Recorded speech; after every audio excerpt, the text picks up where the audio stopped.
Well, it's been an interesting year for games. I have to say, I wasn't the most blown away by every new game that came out this year. There were a lot of games that I had high hopes for that didn't quite make the cut, some that outright disappointed me, despite my initial anticipation for them. But overall, it's been a pretty good year. I think the top 10 is going to be a little surprising to those who might only be familiar with my film opinions up to this point. I'll just say right off the bat, there are a lot of remakes in this list. But I want to explore a little bit of why I think remakes in games are a bit of a different animal than remakes in film, if you bear with me for just a moment. So I think when it comes to films, remakes tend to be often superfluous cash grabs without any real heart and soul or thought put into them. Mainly a studio wanting to make a quick buck by falling back on a familiar name or IP just for the sole purpose of getting a for sure financial slam dunk going on. However, when it comes to video games, it's a bit different because so far, the most successful remakes in gaming that we've seen have essentially been new builds of the same thing, more or less. You know, the most beloved remakes for games so far seem to more or less be the same game that you knew and loved from years past, only better. And I don't mean better from a purely artistic standpoint. I mean better in terms of lending itself well to the interactive nature that is innate within all video games, which again makes it a very different kind of art form than cinema or music. So we look at past examples of this, such as the RE2 remake. Yes, it's now the over-the-shoulder view, more in line with the more modern releases. Yes, you have full control of camera movement. Yes, the environments are all fully 3D and explorable.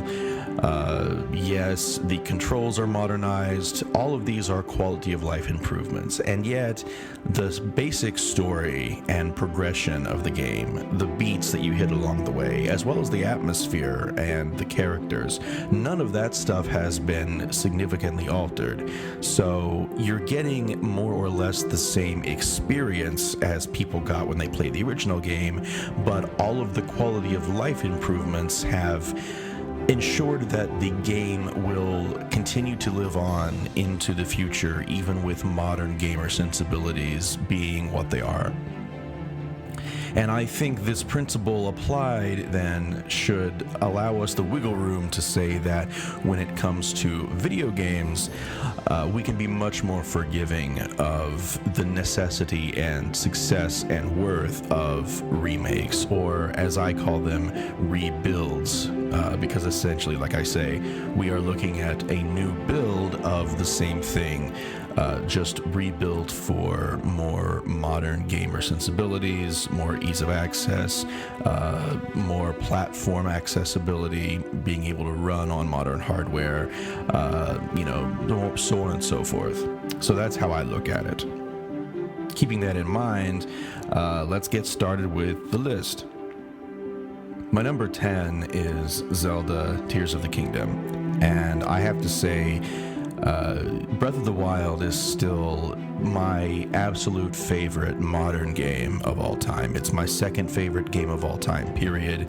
There's something so magical and special about that game for me. It came along at just the right time in my life when I was sort of done with games and figured I would never return to them. And then, this nifty new gadget called the Switch came out, and it looked interesting, and I decided to pick it up, give it a try, and the game that was out for it that was the killer app was Breath of the Wild. So I jumped into that, and it rejuvenated my love of games in such a significant way, because everything about it felt at the same time fresh but also familiar. The familiar aspects of it were just paying much respect to the intelligence of the player, not hand-holding them and leading them down the primrose path every single step of the way. The tutorial section had a lot more freedom in it. It wasn't so on rails as the way it felt in most recent, up to that point, 3D Zelda games, Skyward Sword and so forth. And so it was really a return to form for the series in that it was a true open world that you were thrown out into, free to explore any way you wished. And it was really that experience of exploring the world and not knowing what was going to be around the corner next. Being able to see the top of a mountain off in the distance and wonder what's out there. And the fact that around every turn there was something new to discover. There was this great sense of discovery with that game.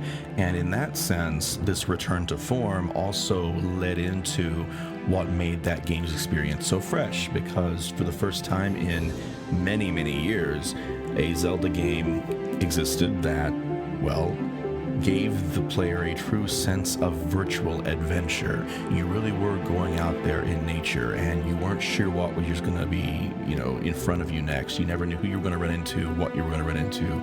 New mysteries, new discoveries, unique finds that were only in one spot on the map. So it really felt like this was a lived-in world with a culture behind it.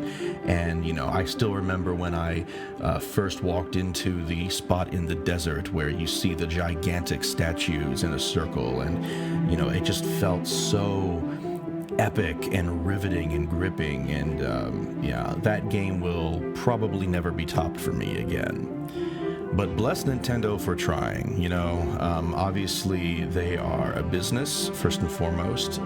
We can be as cynical as we want about the fact that we live in a society that puts such priority on making money, but that is the reality. It's not Nintendo's fault. They're just trying to survive within that system, and so they're going to go for, again, what a more for sure thing is. And so in some sense, I feel like this was their version of a bit of a cash grab, because while I do think that Tears of the Kingdom is still a very strong game, that's why it still made the list, its strengths really are derived from everything that its predecessor did so great in the first place. And I feel like all the stuff that was thrown on top of it to make it, even more stuff to explore, felt like just that, like a bunch of stuff that was thrown on top of a world that we already kind of knew. We already knew the map of the new Hyrule.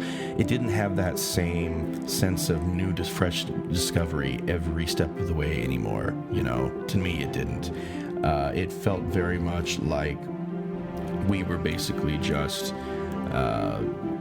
visiting an old friend this time around. And the new discoveries were the under section, and then, of course, the above section. But the above section was really just a handful of floating islands that were broken apart by significant distance, and so the ultimate ground you covered up in the air wasn't really amounting to a third whole map.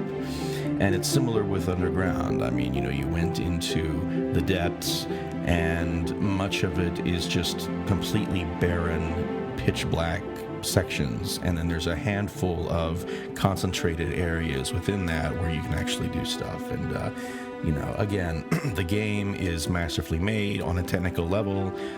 It's still worthy, I think, of making this list because there were few other games that matched it in terms of the technical competency that went into it. But compared to the game that it's sort of following the act of, it's really, really difficult to recapture that initial sense of magic and wonder and surprise that I had when I played that first game. And again, admittedly, as I said, that first game in this new Zelda canon, it arrived at a time in my life when maybe I was just primed to receive it in a very special way, and maybe that's not fair to this game because, I'm at a very different place in my life at this point, and, maybe I'm a bit more cynical again, and maybe I'm not as easy to please at this point. I mean, there's any number of factors that can go into a person's personal enjoyment of a game, right? but I do think compared to Breath of the Wild, being such an innovator, such a fresh sort of rejuvenation of a franchise like it was, I do think that Tears of the Kingdom is more or less more of the same. And that doesn't necessarily mean it's a bad thing, but it also doesn't mean that it gets to be at the top of the list this year for me. My number 9 is Viewfinder. It's a really delightful, fairly reasonably paced, reasonable length puzzle game, first-person puzzle game that utilizes the concept of using a camera to take pictures of the world around you and then distort that world. And it creates a lot of really interesting physics-based, environment-based puzzling that you can do to get past barriers, to open certain doors, click certain buttons. And there is a story going on in the background about preservation of nature, sort of, saving the world after climate disaster. And, that's all fine and well and good. And in fact, the very last shot of the story of the game sort of ties into that and sort of brings all that to a head. And, if you're paying attention to what's going on in the world today, then I think you'll probably find that a sweet way to end the story. And, I actually got a little bit emotional at it, and all that's well and good. But of course, the story is no good if, your game is garbage. So you have to make sure the gameplay is engaging. And luckily, in my opinion anyway, this game knocked that part of it out of the park. I mean, it's a very engaging, fun puzzle game that harkens back to certain things like Manifold Garden or Superliminal. Those are sort of the two examples that immediately come to mind in terms of a similar kind of approach to puzzle gaming. It's very perspective-based. And so, as you change perspective, things like distance versus size start to blur. Depth perception goes out the window because as you take a picture of one thing and then place it in front of you, it can completely change what those concepts even mean, and it can give you access to areas of the world that were previously closed off because the picture now cuts off the bars on a gate that was blocking you, things like that. It's really, really wild stuff. And an offshoot game that was sort of inspired by this one that almost made the list, but I decided not to include it because 1, it's so similar, and 2, it's practically just a demo or a proof of concept. But I want to give it a shout out anyway, and that is Liminal Gallery. And that's one of those itch.io games that you can play for free. And it's really, really fun as well. It's got a bit more of a gothic sort of horror bent added to it, but Viewfinder is the game that I think really brought this type of gameplay mechanic to the fold this year, and did a lot of really interesting things with it. It made a substantial game out of it. As I say, it's not the longest game on the list, but I think it's the perfect length and the perfect pace for what it is. Personally, I couldn't put it down until the very end. I really think the puzzles were clever and engaging, never overly frustrating, and overall, I think you're going to have a really good time if you enjoy puzzle games. Number 8 is Star Wars Jedi Survivor. Now, I've been a fan of the Jedi games since the previous game, Fallen Order, came out a few years ago. I like the character of Cal Kestis. I like the story that they're telling. I enjoy the fact that we're seeing more of the background happenings, that sort of serve as the backdrop for the mainline stories being fleshed out and filled in. And of course, they're trying to close the gaps between the main stories, as much as they can, and keep that interesting. Keep building the lore, keep expanding the lore, keep making the world of Star Wars feel interconnected and lived in and real. And I think this game goes a long way toward accomplishing that goal. But I also think standing on its own, it's just a great experience. It's an interesting story. The gameplay is really fun. It's very Souls-like in its inspiration, clearly. But, it's not just a Souls-like knockoff. It has its own identity and its own set of mechanics and magic systems where, of course, you use the Force in various interesting ways, and you gain your knowledge of certain Force abilities as you go and as you kind of rediscover your past. And, this continues in this second game. Now, interestingly enough, at the top of this video, I talked about how Tears of the Kingdom was sort of more of the same compared to Breath of the Wild, and how that didn't quite satiate me. In this case, however, I will say that Jedi Survivor is not just more of the same with stuff thrown on top when it comes to Fallen Order. It is a fundamental improvement on the formula of Fallen Order in every tangible way. The action set pieces are so much more engaging to play through. I want to replay them over and over again. I look forward to them. They're not just sort of a nuisance that I have to put up with, like I feel like a lot of them were in the original game. Because, you know, if a game claims to be fairly open in its structure and then it puts you on rails for these extended sequences, it starts to feel like, you know, a bit of a cheat. And obviously those sequences are much more inspired by something like the Uncharted games, which are great for what they are, but what they are is not quite what the Jedi games were sort of advertising themselves to be. So when those kind of sort of fixed action sequences started happening again in this game, at first I was kind of worried that it was going to take me out of the experience, but fortunately they kept them completely riveting and engaging the entire way. My particular favorite, and I think it's a favorite of a lot of people, is when you are with the Night Sister character, and she's using her Night Sister magic to sort of teleport you from spot to spot as you're running away from this gigantic mech, and it's just really amazing. You're using your Force abilities to catch up to her, and she's using her abilities to save you from certain death. You're working in tandem, and it feels like a dance. And yes, the entire sequence is scripted and fixed, and you can't really go too far off the rails along the way, but it still feels like you are right in the thick of an actual dangerous situation. It feels like an interactive action sequence in the best way.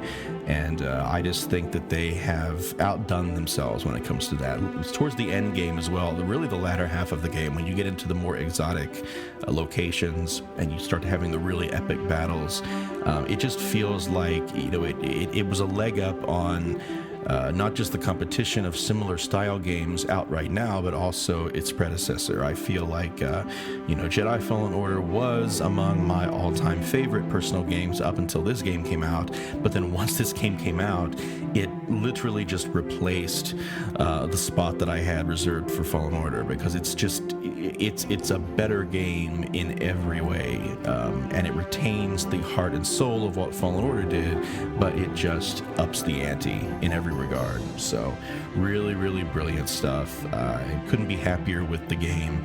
I think anyone who's a Star Wars fan, but anyone who even isn't a Star Wars fan, I think if you like this style of game, you really are missing out if you haven't jumped in yet. So definitely give it a try.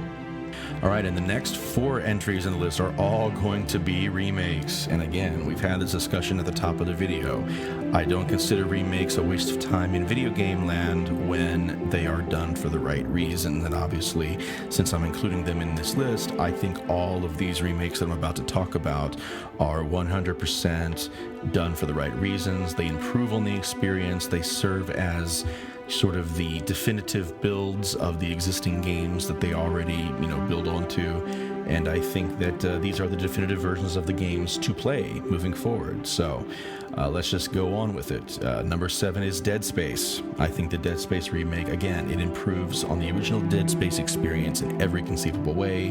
The graphics are better, which makes the experience more immersive. The acting is tighter. The level design is tighter. The controls have been modernized. Everything about the look and feel of the game does justice to the original, but amps it all up even more to really make it feel like a modern horror action experience that is atmospheric, moody, thrilling, and I was just completely in love with it from the very start. Number 6 is Super Mario RPG. Again, this is an incredibly faithful rebuild of the game from the ground up. There are some differences in the script because the localization this time around was a bit more faithful to what the original Japanese script had written. Certain character names have been tweaked, certain dialogue lines have been tweaked, but on the whole, It's the exact same game, just much prettier with truly 3D graphics that still manage to capture that sort of clay animation, sort of stop motion animation doll look that the original game had, but this time rather than mimicking it through pre-rendered effects, applied to sprites, now it's real-time 3D, and it's absolutely gorgeous. This game is so beautiful. It's probably my favorite art direction of the year, even though it is a remake of an existing game. It's just so lovely to look at, and it's an adorable game.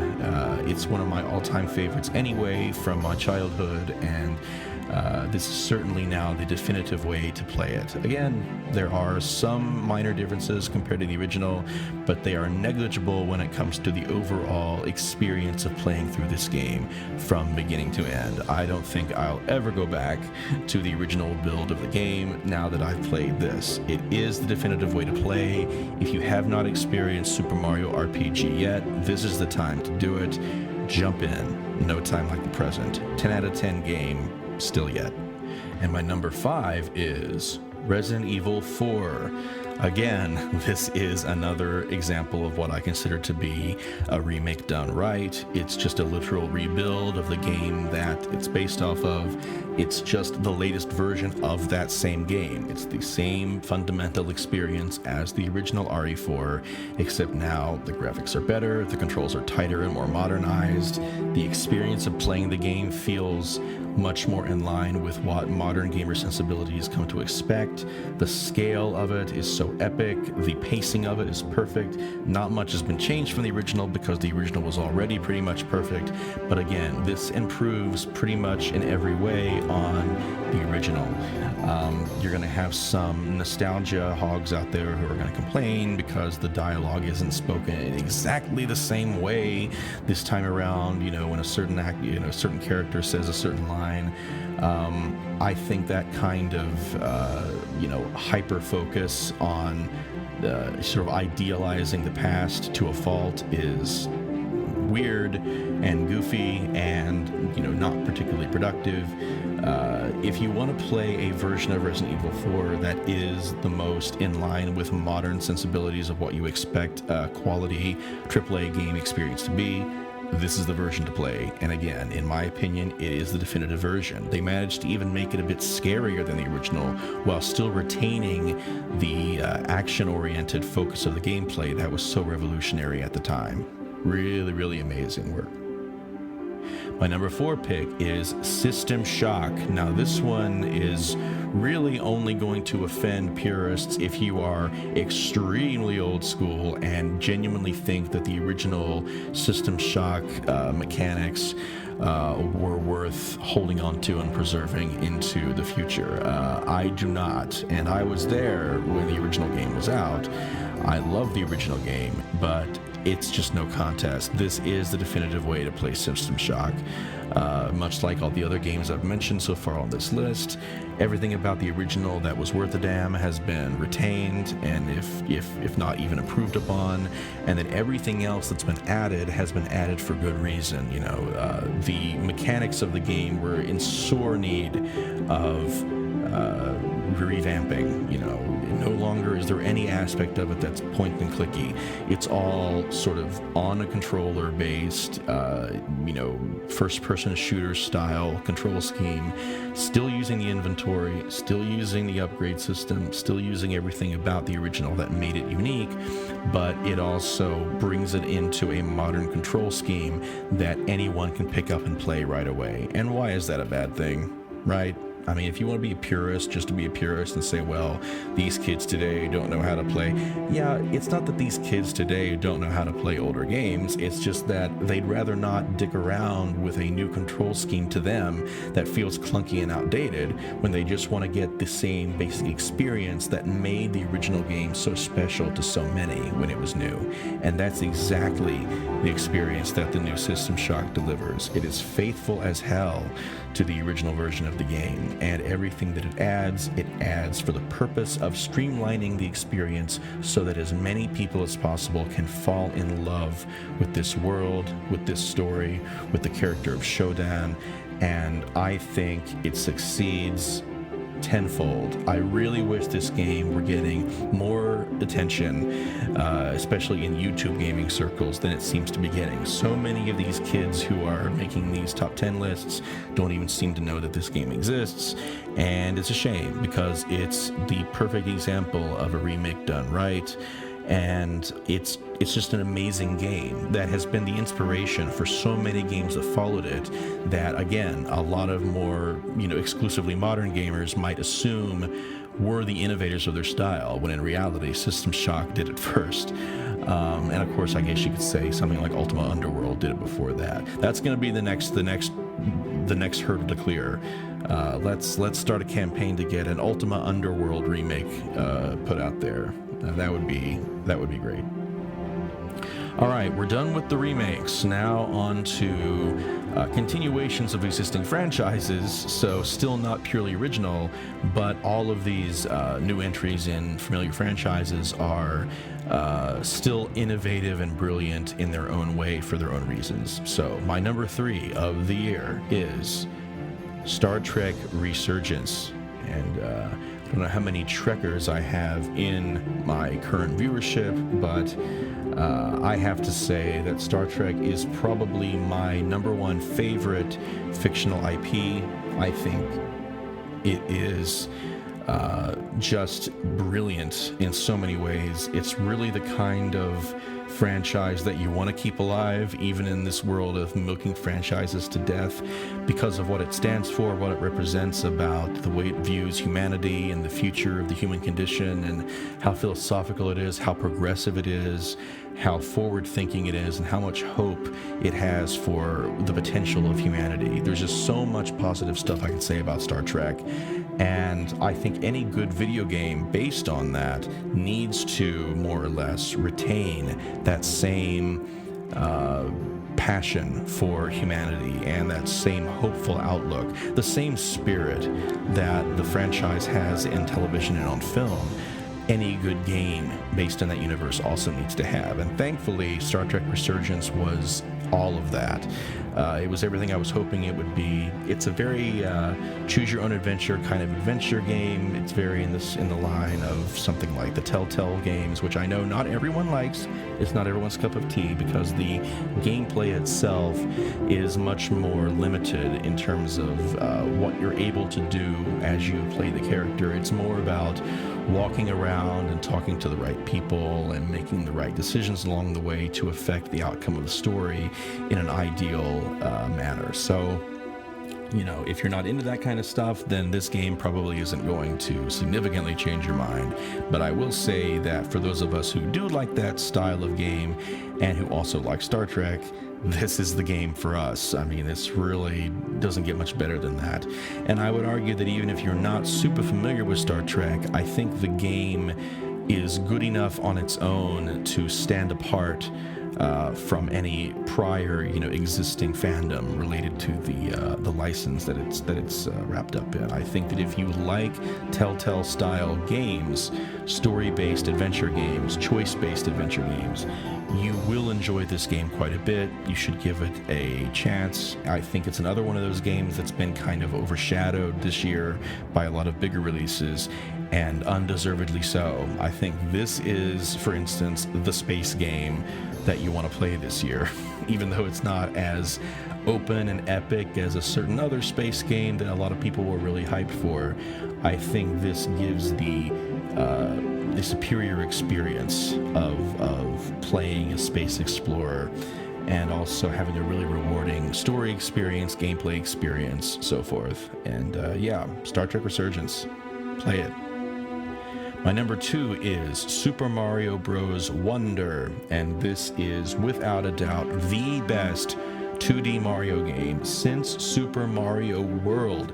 I can't believe I'm finally saying this because for a long time I felt like the 2D Mario games were in a bit of a lurch. I felt like creatively they've been kind of stagnant for a really long time. The new Super Mario Brothers games never really did much for me. I thought they were kind of soulless in a lot of the way that they were presented. It seemed like the creators of the games there were really only focused on the cute factor and the accessibility factor, because these were the days of the Wii and trying to make everything appeal to casual gamers. And so I feel like the sense of adventure and achievement and difficulty in those games and real challenge just weren't there in the same way that they were in the classic Mario games. Also, there was very little innovation in terms of coming up with new ideas for, new power-ups, new worlds to explore, new environments. There were some, but really only in that first game. And then every subsequent game that sort of riffed on that same theme was just more of the same. And I feel like, again, the 2D Mario franchise stagnated quite a bit during that time. But lo and behold, Super Mario Bros. Wonder has now come out, and it's shown us what we've been missing for so long from 2D Mario. This is an absolute return to form and a continuation of the tradition of innovating on what came before, trying new things, building on the formula, not just writing it out into oblivion, but building on it, making something even more engaging, something even more innovative, something even more exciting, while not abandoning the formula that serves as the framework for what you're doing, but adding enough new ideas to keep the formula fresh and engage the player in a way that makes them feel like this truly is the next level of Mario game. And again, I couldn't be happier with the experience. I think the Wonder Flower and the Wonder Seeds collecting, those sequences are absolutely brilliant and fun as can be. I think that the ability for the player to choose from a range of different characters, all with their different strengths, harkens back to the days of the American version of Super Mario Bros. 2. And I think that the access to the secret world is very reminiscent of Super Mario World's Star Road section. And I just think all of those familiar elements have been upped in terms of the potential of what they can bring to the gaming experience. This is not a retread of any sort. It's an homage in many cases, but it's also trying new things and building on what came before. And so for that reason alone, this is the most exciting 2D Mario game to come out in decades, and I am so happy that it's getting the recognition that it's gotten. Hopefully that will motivate Nintendo to continue to push in this direction for the foreseeable future for 2D Mario. Sorely needed. And my number one game of the year, probably no surprise, is Baldur's Gate 3. I recently replayed Baldur's Gate 1 and 2 and the Throne of Bhaal, and I absolutely think that Bhaalspawn trilogy from back in the day is one of the best gaming experiences one could ever have. I think if you're an RPG fan, you need to go play those games right away if you have not. But I think that Baldur's Gate 3 is a great example of reviving an older franchise with fresh people involved in the creative process that doesn't forsake the legacy of what came before, but still manages to stand on its own 2 feet and move the franchise into a really reasonable direction for modern gaming. It feels like a very modern game, but it doesn't take leave of realizing what it is based on, which is tabletop RPG gameplay. And so you do have the dice roll element to the choices that you make and the moves that you make. And it makes it feel like there is more chance involved in what you do, and it feels authentic in that sense. The system in terms of how you, level up your characters and where you choose to level them up in, it makes a difference. It feels like every decision you make along the way as you build your characters and as you move forward in the story makes a real tangible difference on the outcome of what happens to them. And, again, following with the formula of the earlier games, Baldur's Gate 1 and 2 and the expansion, you do have real risk of losing members of your party depending on what choices you make and what you have them do. and you are completely open to how to approach any given problem. You know, there's a section early on in the game where you're given the choice that seems to be rather binary between supporting or fighting against a particular group of wood nymphs. But then what happens is when you start exploring a little deeper in the situation, you find out that there are other options available to you as well that still ultimately help one side or the other, but isn't the same thing as directly engaging in an all-out battle between the sides. There are ways of getting around it if you know what to do. And I think that's just absolutely brilliant. The level of depth in this game continues from there all the way until the end. I mean, the branching pathways and the possibilities of what can be done to, you know, solve a particular problem or achieve a particular goal, they really do feel endless, which is a good thing if you're playing a game that claims to be this immersive and is aiming to make you feel like you are in control of your character, you are in control of this adventure, and you are affecting every outcome every step of the way based on a combination of your own decision making and the dice roll. And yeah, it's probably the most authentic tabletop RPG experience translated into video games maybe ever, but certainly in a very long time. You know, gone are the days of the Bethesda games attempting to mimic that look and feel. That started to fall off with Skyrim, and it really hasn't picked back up since. But this is a true, authentic RPG player game. If you're into the old school tabletop approach at playing RPGs, this is the game for you. But even if you're not, I think it has enough of a wide appeal to find a wider audience and find the success that it ultimately did get. I mean, I think it's no secret now, everybody loves this game, and not everyone who loves the game has played D&D. So clearly there's a wider appeal there as well, but it wasn't done at the sacrifice of the essence of what the game was supposed to be. And I think a lot of things factor into this. The fact that the team wasn't rushed to get it finished, the fact that they were given the freedom and the time to really make sure that all the wrinkles were ironed out, that all of the mechanics were fully developed and refined again, and you know, just the fact that the artistry of the game was allowed to breathe and evolve naturally, and inspiration was allowed to strike, I think really made all the difference and made this one of the greatest games ever made. I think it's going to go down in history as one of the greatest games ever made, and rightly so. And it proves that even in this day and age, when people have become rather cynical about gaming, especially open world gaming in particular, you can make a game like that is an absolute success, that shows off nothing but the best aspects of what a game like that can be if it's allowed to happen.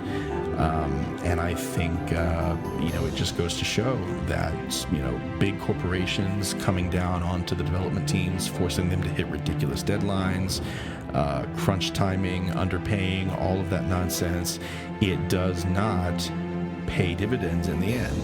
Because all you're going to do is release a broken game that nobody likes, and you're going to have to really work hard to gain everyone's favor back through patches and DLC later on down the line, and you may not get the chance to even do that. Certain games, like, you know, most recent example, Cyberpunk, fortunately managed to sort of crawl their way back into the good graces of people, and good for them, but that wouldn't have been necessary in the first place if the company had just released a finished game in the first place. And I think that Baldur's Gate 3 is a true testament to what can happen when you allow a game's development time to take as long as it absolutely needs to take. This is something that Nintendo, for all their faults as a corporation, have continued to understand throughout their entire existence. You know, very rarely have they rushed a game to completion. They've delayed a lot of games, but it pays off in the end, and this is why. Baldur's Gate 3, an absolute masterpiece of a game, and the only reasonable choice for my number one game of the year. What were some of yours? If there's anyone watching this video and you would like to leave comments talking about what some of your favorite games of the year were, give me your own top 10. Hell, give me your top 50 if you want. Just keep the comments civil and respectful. And I look forward to engaging in any conversations you might want to have with me about, why your number one game is what it is. Do you disagree with me on some of the takes I gave? I'm very open to that. Yeah, let's have fun. This is a place for fans of the arts to passionately discuss what we love. Thanks so much. Take care.